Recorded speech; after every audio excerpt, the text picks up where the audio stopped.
Assalamualaikum warahmatullahi wabarakatuh.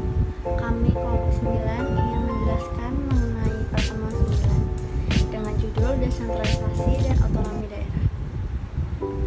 Kami beranggotakan 2 orang, yaitu saya, Dia Ayu Lestari, dan teman saya, Fuzi Lestari. Pengertian otonomi daerah. Menurut Undang-Undang Nomor 22 Tahun 1999 tentang pemerintahan daerah, bahwa otonomi daerah adalah kewenangan daerah otonom untuk mengatur dan mengurus kepentingan masyarakat setempat menurut prakarsa sendiri berdasarkan aspirasi masyarakat sesuai dengan peraturan perundang-undangan. Alexander A.B.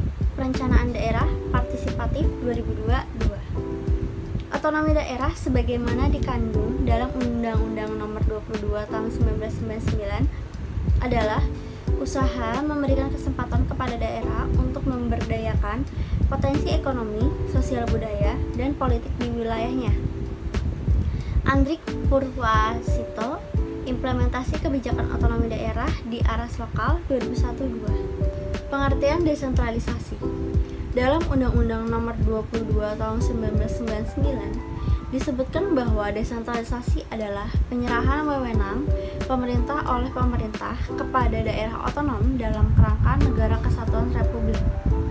Alexander A.B. Perencanaan Daerah Partisipatif 2002. Tujuan utama otonomi daerah terdapat 2.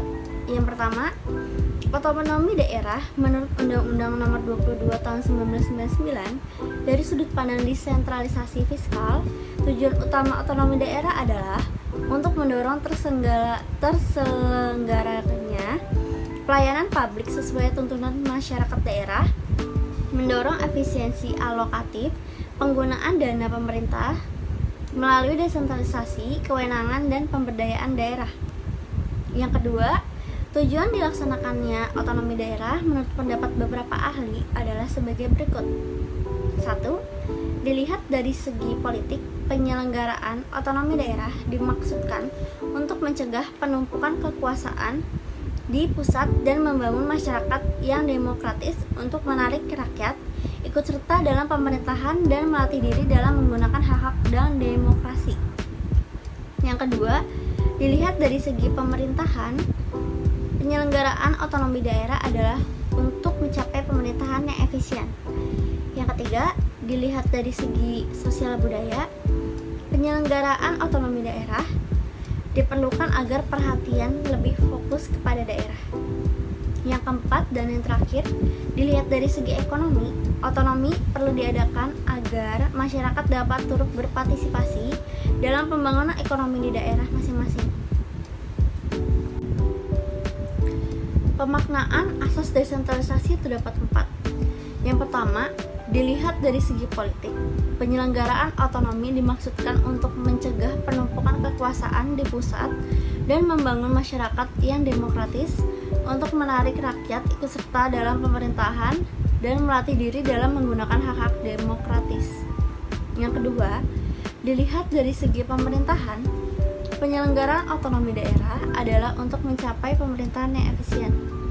Yang ketiga, dilihat dari segi sosial budaya. Penyelenggaraan otonomi daerah diperlukan agar perhatian lebih fokus kepada daerah. Yang keempat, dilihat dari segi ekonomi, otonomi perlu diadakan agar masyarakat dapat turut berpartisipasi dalam pembangunan ekonomi di daerah masing-masing.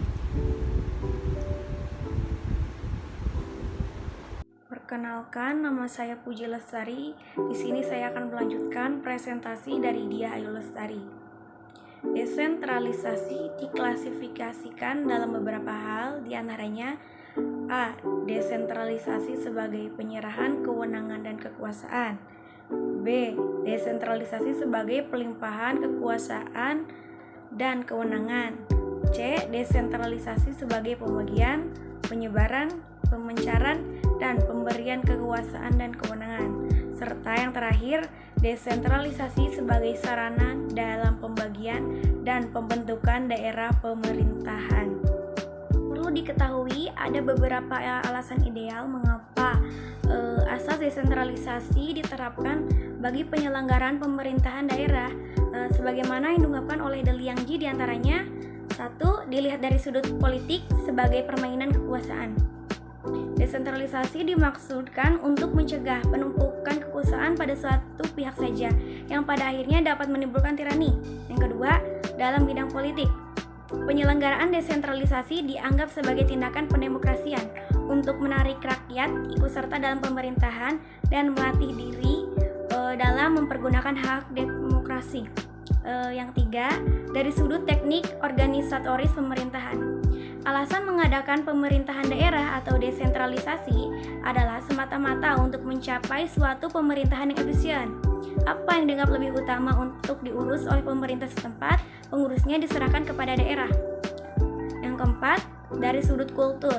Desentralisasi perlu diadakan supaya adanya perhatian dapat sepenuhnya ditumpukan kepada kekhususan suatu daerah, seperti geografi, keadaan penduduk, kegiatan ekonomi, watak kebudayaan, atau latar belakang. Dan yang terakhir, dari sudut kepentingan pembangunan ekonomi. Desentralisasi diperlukan karena pemerintah daerah dapat lebih banyak dan secara langsung membantu pembangunan tersebut. Kegiatan pemerintahan. Yang ketiga, dari segi teknis organisatoris. Desentralisasi dapat menciptakan pemerintahan yang lebih efektif dan efisien. Yang keempat, dari segi sosial. Desentralisasi dapat membuka peluang partisipasi dari bawah yang lebih aktif dan berkembangnya kaderisasi kepemimpinan yang bertanggung jawab karena proses pengambilan keputusan tersebar di pusat-pusat kekuasaan di seluruh daerah. Yang kelima, dari sudut budaya. Desentralisasi diselenggarakan agar perhatian dapat sepenuhnya ditumpahkan kepada kekhususan-kekhususan yang terdapat di daerah, sehingga keanekaragaman budaya dapat dipelihara dan sekaligus didayagunakan sebagai modal yang mendorong kemajuan pembangunan dalam bidang-bidang lainnya. Yang keenam, dari sudut kepentingan pembangunan ekonomi. Karena pemerintahan daerah dianggap lebih banyak tahu dan secara langsung berhubungan dengan kepentingan di daerah, maka dengan kebijakan desentralisasi pembangunan ekonomi yang dapat terlaksana dengan lebih tepat dan dengan ongkos yang lebih murah.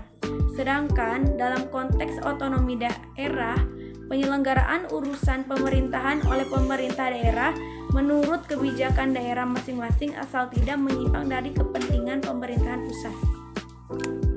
Berikut adalah kendala pelaksanaan desentralisasi dan otonomi daerah. Yang pertama, mindset atau mentalitas aparat birokrasi yang belum berubah. Yang kedua, hubungan antara institusi pusat dengan daerah. Yang ketiga, sumber daya manusia yang terbatas. Yang keempat, pertarungan kepentingan yang berorientasi pada perebutan kekuasaan, penguasaan aset, dan adanya semacam gejala powership syndrome yang meninggapi aparat pemerintah. Serta yang terakhir, keinginan pemerintah untuk menjadikan desa sebagai unit politik di samping unit sosial budaya, di mana desa memiliki tatanan sosial budaya yang otonom. Salah satu contoh otonomi daerah yaitu aturan kebijakan daerah, suatu kebebasan pemerintah dalam membuat kebijakan daerah. Pemerintah daerah tersebut bisa berupa gubernur, bupati, camat, kepala desa, ketua RW, hingga ketua RT. Diperbolehkan membuat kebijakan serta kewenangan dalam ruang lingkup wilayah yang dipimpinnya. Namun, dalam membuat kebijakan tersebut harus memperhatikan nilai dan norma yang berlaku. Dibutuhkan persetujuan dari pemerintah pusat terlebih dahulu agar pelaksanaan kebijakan dapat diperlakukan. Tentu saja pemerintahan daerah akan mengetahui kebutuhan permasalahan yang dihadapi di wilayah sendiri sehingga dapat membuat kebijakan yang relevan dengan keadaan. Mungkin cukup sekian presentasi dari pertemuan 9 yang dapat disampaikan. Terima kasih.